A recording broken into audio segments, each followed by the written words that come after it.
You are listening to the Horse Radio Network, part of the Equine Network family. What a beautiful day for horses in the morning. You are listening to the #1 horse podcast in the world. Here is your entertaining look at the horse world and the people in it.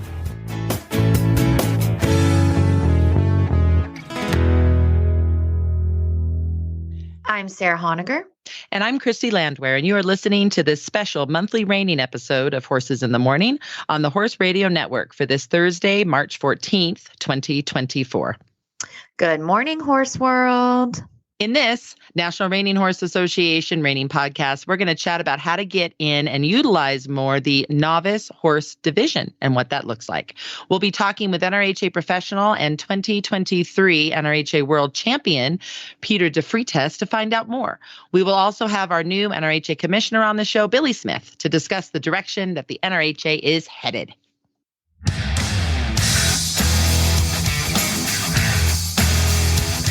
It's the second Thursday of the month. That means it's time to slide in to the National Reining Horse Association episode of Horses in the Morning. So, Sarah, we have been so crazy busy. Tell me a little bit more about what you've just been doing the last 2 days there in the office. Oh my gosh, we have had the best time. So we actually hosted the new 2024 NRHA Officer Board here the last few days.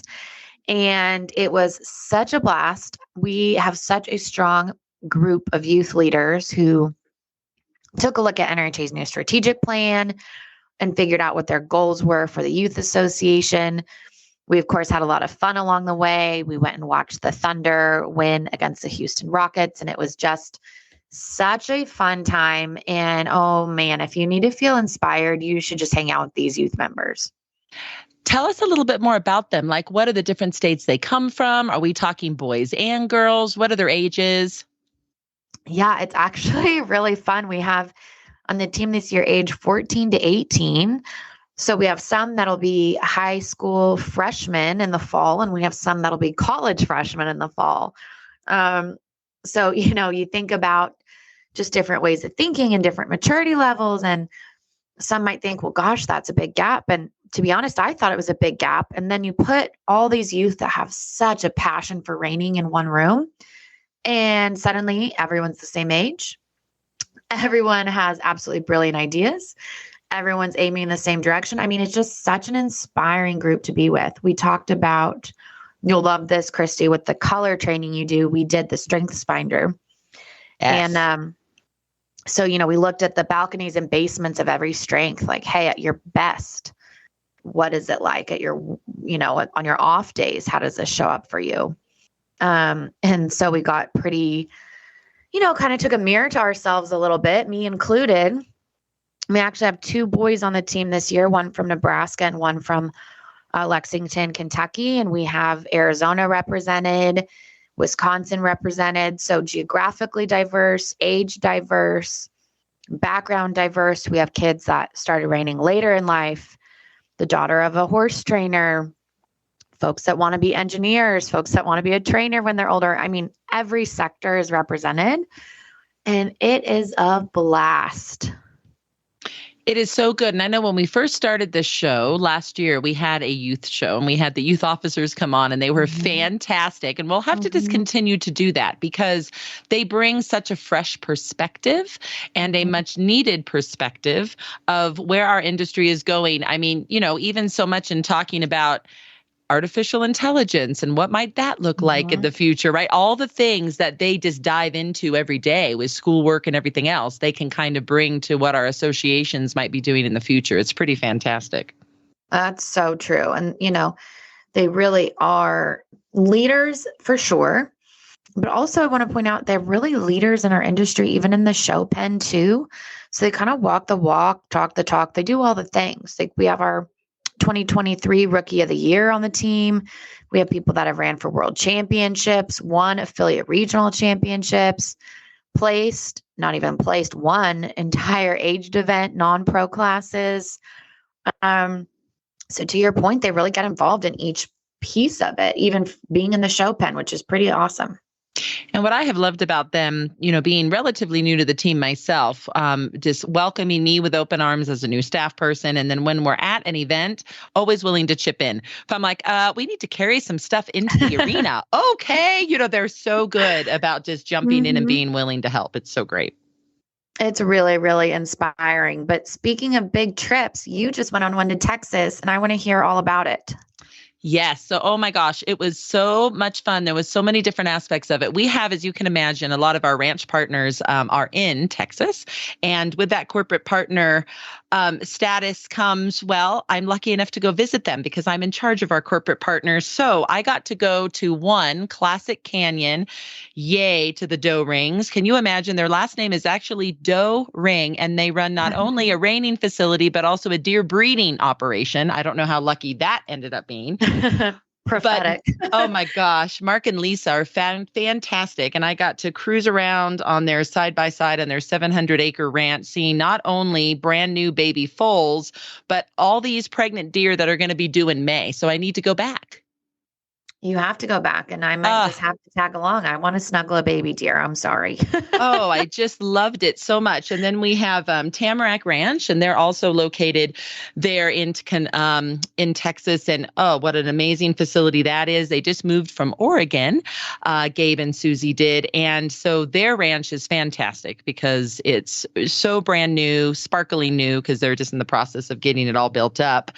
And then was able to actually take a lesson on a reining horse. Josh and Kelsey, they were nice enough. Their last name is Crawley. They're called Cedar Ridge is where they're located in Whitesboro, Texas, at Cedar Ridge Ranch. And I got to get on Chance. He's a lovely Palomino, and do some spinning and some sliding. So I did not have a bad trip. It was pretty fantastic. That's awesome. Talk about just a widespread group of activities you got to do. It was really neat, right? It's called perks of the job, right? Every now and then we have to have those. You don't always just want to be in QuickBooks hell or whatever, right? You want to have some fun. So yes, really enjoyed it a lot. And just a shout out to all of them for letting me visit their ranches, and looking forward to the next time. We are so excited to have Billy Smith on. He has a communications, journalism, and IT background. He has worked at the American Quarter Horse Association and was recently the executive director of the American Paint Horse Association. Billy joined our NRHA team as the commissioner officially in January. Welcome to the show, Billy. Glad to be on. Glad to be here. So let people know a little bit. I think you told me this, but isn't Billy Smith like your actual name? Like there's no William or whatever the case may be? Yeah, I didn't grow up among the sophisticates. So my name is Billy Smith. I'm named after my uncle, whose name was also Billy, but his name was spelled with an I-E, and mine is spelled with a Y. So there you go. Simple. I love that. I am Christy, and everyone thinks I'm Christina or Christine, and I'm the same thing, just Christy. It's handy, but you do have to explain, and depending upon certain countries like the UK, they simply can't understand how you could actually be named Billy. It's anathema to their whole culture. That's pretty good. Well, I was happy to introduce you today because I could pronounce both your first and last name, so that made me happy. So a lot of people pronounce my initials. That's actually pretty good too. Let's not be too full of that today, shall we? I'll do my best. All right. We will dive right in. So, Billy, what are you most excited about in joining our team at the NRHA? Well, in short, I'm excited about the future, and I think the opportunities are pretty rich. The only thing that limits us right now is our own imaginations. I would agree with that. So I know that we just got out of kind of an all-staff meeting where we talked about, goals and things like that. And one of those goals has to do with youth. So Sarah, do you want to go ahead and dive in here with a little bit of your youth officer chat that you had with Billy? I think it's great. Oh, yeah. Well, we had the best time. Our youth officers, like I mentioned earlier, were in town this week. And so they had a lot of time with Billy and going over our strategic plan, but most importantly, discussing what the best type of pizza is at Hall's Pizza Kitchen. I'm not sure if anyone has been in Oklahoma City when you're here for a horse show, but it's the best rooftop if it's not blowing wind 200 miles an hour like it was yesterday. But we had the best time. And Billy, I loved them getting a chance with you to, have that one-on-one time, but also since they are the future of our association, them getting to hear right from you where you see that going. So can you highlight where do you see our association going and what are your goals for the near future for us?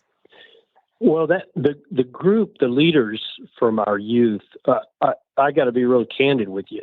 It was pretty intimidating. I think one of them had an ACT score of 34 or something like that, some staggering number. Twice, by the way. Yeah, more than one. Yeah, he didn't just do it. It wasn't like a fluke. He did it twice.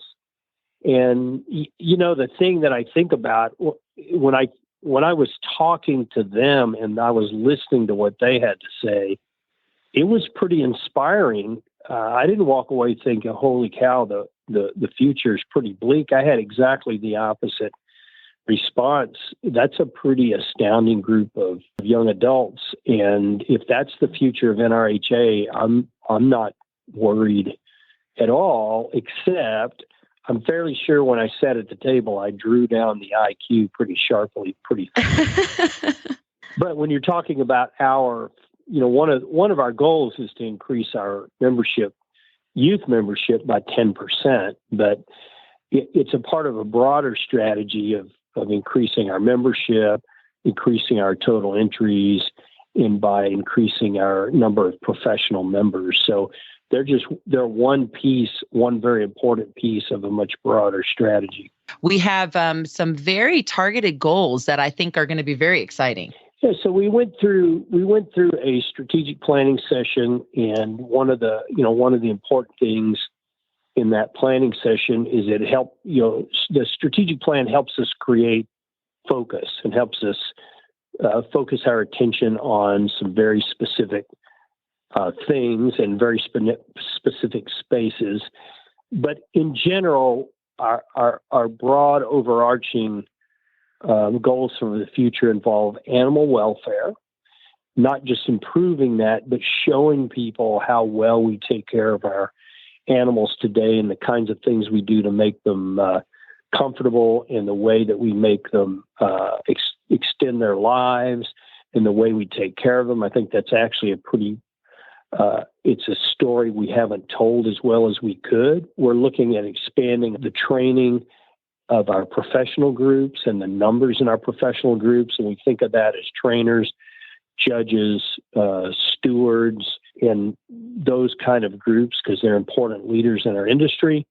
We're also going to focus attention on leadership in general and helping develop leadership for the future. And that's where youth come in. Those youth who are involved in leadership at the youth level already have a head start on developing into great adult leaders. Then the other area we're going to spend some time on is developing our events and making our events even more attractive, specifically to things like television and streaming opportunities down the road. So collectively, that's about being attractive to sponsors and ways of generating additional revenue through the sponsorship circuit. Well, I think hearing that insight is so great. Listening to you and having conversations with you, one of the things that I have felt so inspired by is just your vision for the future of reining and where you see it going. Do you mind sharing with those listening this morning a little bit more about that? Well, I don't know how much inspiring I've done, but here's what I think is important. This is the opportunity that reining has worldwide. It's what do we do as reiners and in the horse show community? Well, this is our connection with the cowboy and cowgirl. This is us doing those things. And worldwide, reining has the greatest opportunity to develop into a truly much bigger international sport than it already is. And it's such an elegant sport, and at the same time technically difficult, but also requires horses that can do things on the ranch, that kind of a horse. And it's just a beautiful sport that carries on the traditions of the cowboy and cowgirl of the past. There's really no substitute for it, especially when we look at internationally. It's just a beautiful sport. Now, I know, Billy, when I introduced you, I only touched upon AQHA and APHA, but is there anything else that you would like our listeners to know about you? I don't know that anybody is interested in anything about me. They're interested in what what our plans are for NRHA. So, I'm always interested in answering any question anyone wants to ask. I can't figure out why anyone would want to know any more about me. Well, one thing is you do have a ranch yourself, and you do have horses yourself, and you also have grown children, and you also have a wonderful wife named Miss Mindy. So there's many things about you that I think are pretty fabulous for those that care to know more detail. Well, if you want, but let's be careful. Okay, so what I have is a ranch in, let's just say, other parts of the world might call what I have a ranch. It is not a Texas ranch by a long stretch. I have a plot of land that has some horses on it, and out in North Texas, and we love it because it's kind of out, not in the middle of any kind of dense population. But you are correct. I have been married to Miss Mindy for 40 years, and she gets funnier every year.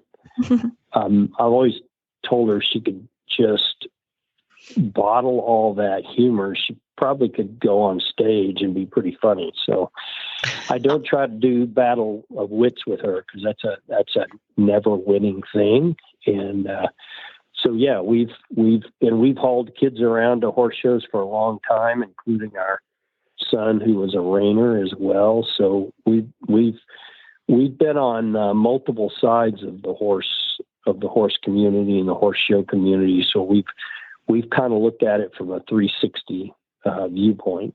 Well, and speaking of a 360 viewpoint, Billy, your kind of catchphrase is that you learn more, between the end gate through the stalls. But I think folks listening will definitely want to know more about you and get in contact with you and ask questions.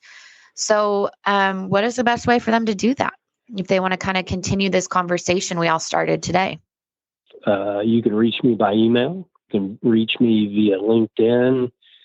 When I joined APHA, I sent my cell phone number to almost 60,000 people in one day. That's not the smartest thing in the world. But one of the critical components of leadership, in my opinion, is being accessible. And if people need to get a hold of you, you need to make it available and not try to hide from them. And I don't hide. So I'm always available. To your point about, it's my view, it's if you really want to understand the health of a show or an organization in the horse community, you learn it from the end gate to the barn. You won't learn it in the arena. You're going to have to learn it being backstage. And I spend a lot of time when I'm at events in that space, because that's how you learn what people are thinking. Well, Billy, it has been an absolute pleasure having you on the show today. And I'm not just saying this because you're our boss. I'm saying this because I mean it. Welcome to the team. And it's going to be an absolute joy seeing what happens in the next few years with your leadership. So thank you again. Well, you're welcome. And I would just say that another compelling reason for coming to NRHA is the existing staff is pretty darn talented. And I certainly would have thought twice about coming to NRHA if I thought I was going to have to rebuild a staff. So great people make great organizations, and I think the future is really bright. Well, I loved hearing from Billy. And also, I just really think we're so lucky to be in an industry, and others are so lucky to be able to learn from such leadership. And, that phrase of always having your door open. I mean, he really means that. He sure does. And I'll tell you what really cracks me up. He has another great phrase that we didn't get to today, but I love it so much. He says, panic is a wasted emotion. Yes. It's a great phrase, right? There's a great phrase. Can't panic. You just got to move on. It's a wasted emotion. So I think we're going to have a lot of exciting journeys in the future. But can you go ahead and share where the best place is to find Billy's contact information that he shared with us? Absolutely. Well, to reach Billy or any one of us at NRHA, you can visit nrha.com/staff, and it has everyone's role and kind of the department that they're in. So you know exactly where to direct any questions you have without kind of chasing around a source, which I think is super, super helpful. And I'm so excited. Next, we're going to have Peter come on and talk about our novice horse program. We are so excited to have Peter DeFreitas with us on the podcast today. Peter owns DeFreitas Performance Horses, which offers a wide range of services, from starting reining horses to showing at futurities and so much more. Peter and his team work to bring horses and riders to reach their full potential in the show pen. They are located in Whitesboro, Texas, and Peter recently won the Novice Horse Open Level 1 through 3 World Championships on Keep on the Sunny Side. He has also served on multiple NRHA committees. Thank you so much for joining us today. Oh, you bet. It's my pleasure. Well, Peter, before we get into some other questions, I would love for you to just start off by telling us how you got started in horses and in reining specifically. Well, it both kind of go hand in hand. My grandfather had horses, and they also happened to be reining horses. He was a long-time NRHA member. His NRHA membership number was actually 17. Oh, wow. And, yeah.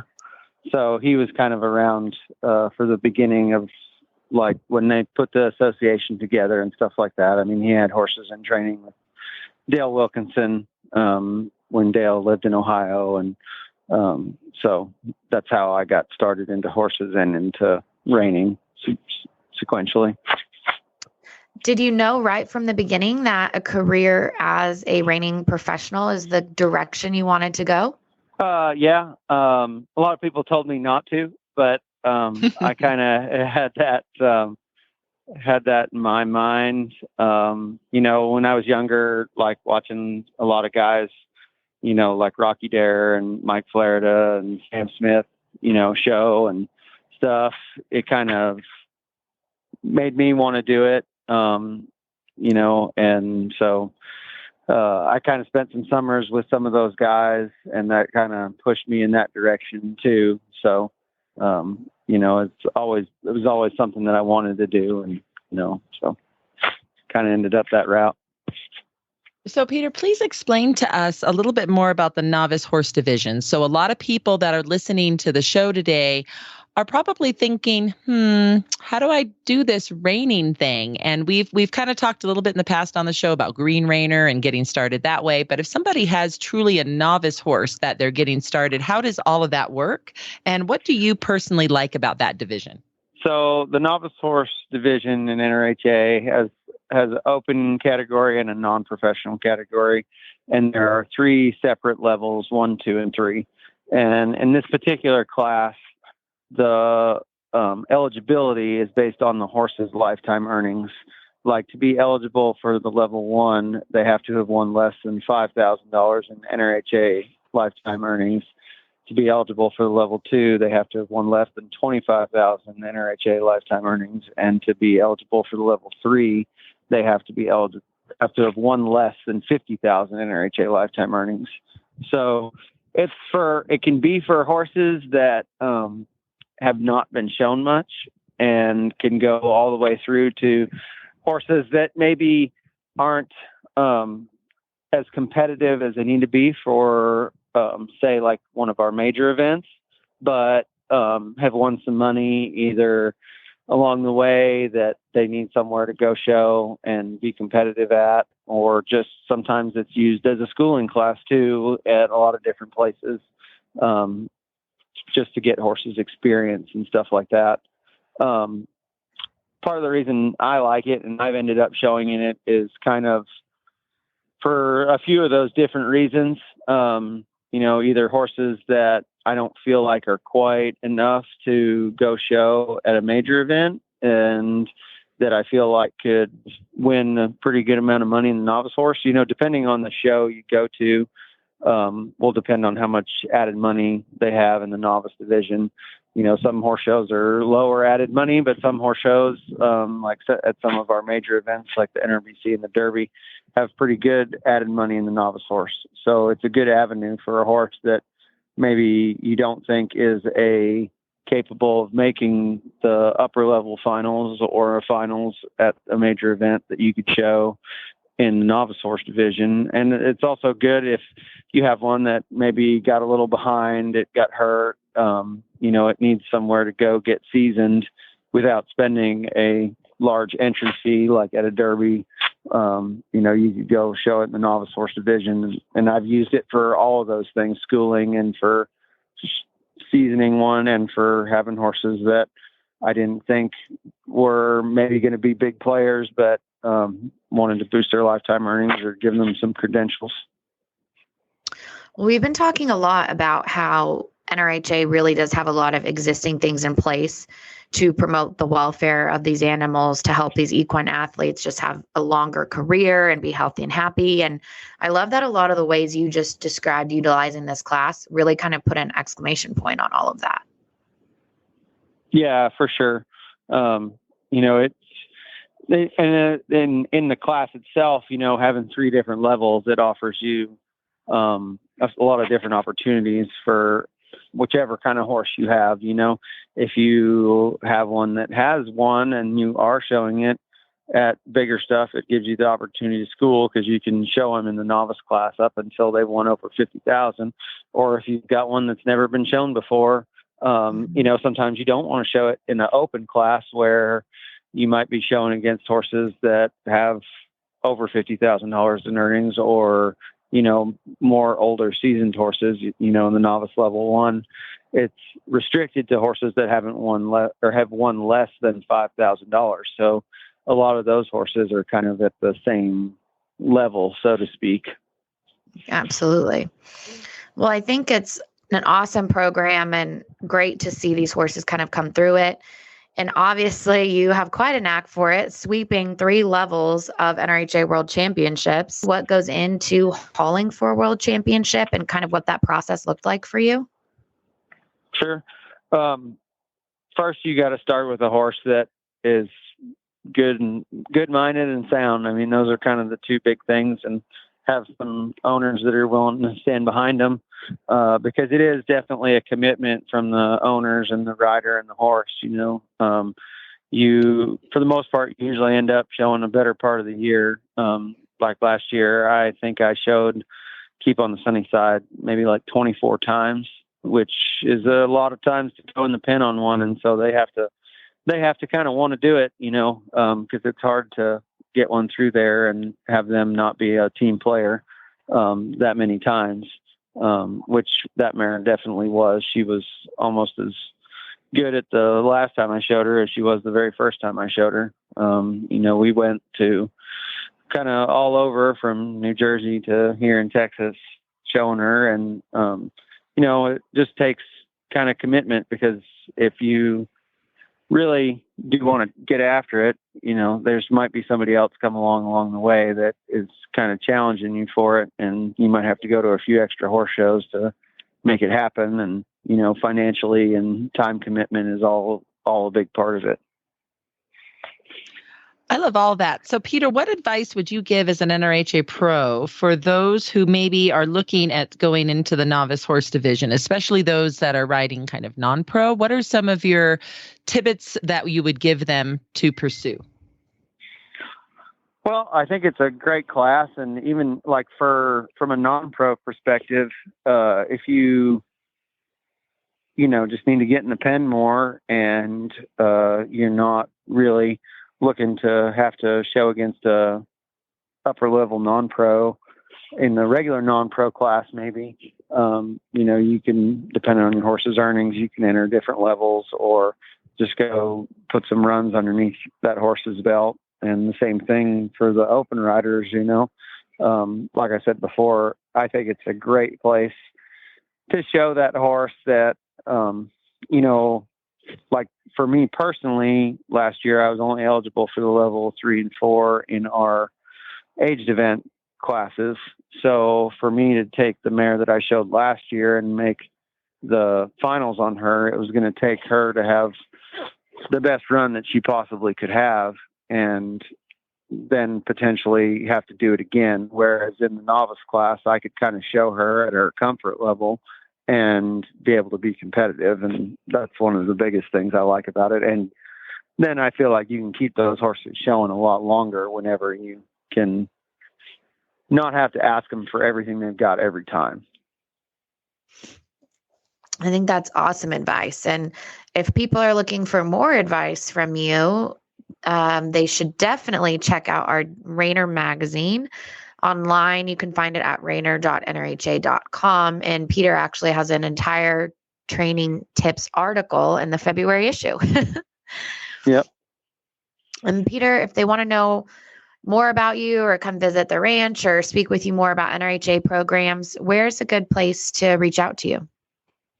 You can look at our Facebook page, DeFreitas Performance Horses, and all of our information, my number and everything's on that. And we're also on the NRHA website under the Find a Pro section as well.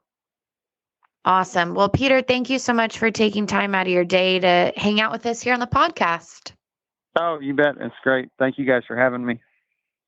It is so much fun to hear how folks that are really excited about the possibility of competing and reining can do it from not only the Green Raiders side that we talked about, but now this novice horse side, whether they're a professional already and already are really active that way, or whether they're a non-pro amateur and they're just, beginning their journey or been doing it a while. This novice horse division sounds like a really good place to be.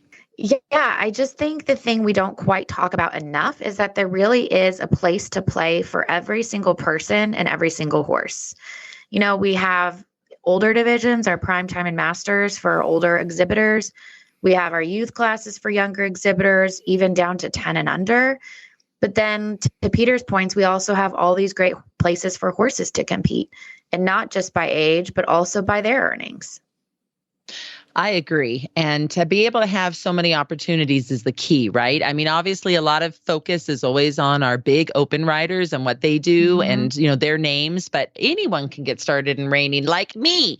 Like when I went to Texas last weekend and I got to spin and slide and giggle out loud. I just enjoyed it so much. And I'm not planning on showing anytime soon. But I'll tell you, even just finding a pro near you, getting on our pro site, like Peter referenced, when you get onto our website, you can find a pro. A lot of them are open to those types of things, and they do have horses that are well schooled and well versed, and they'll let you get on and try the sport. They really want others to join and be a part of what we do. Yeah, absolutely. And I always like to talk about it, when I'm talking to my parents or talking to friends outside of the industry. It would be so strange if you had a kid or a friend who really liked football, and then on your phone, you just had all these speed dial numbers of NFL players to send your friend to learn how to throw a better football. And that's what we have here. And it's really, really incredible. That is a great way to put that. We are very spoiled that way. So how do people find out more about NRHA, our podcast, all the things?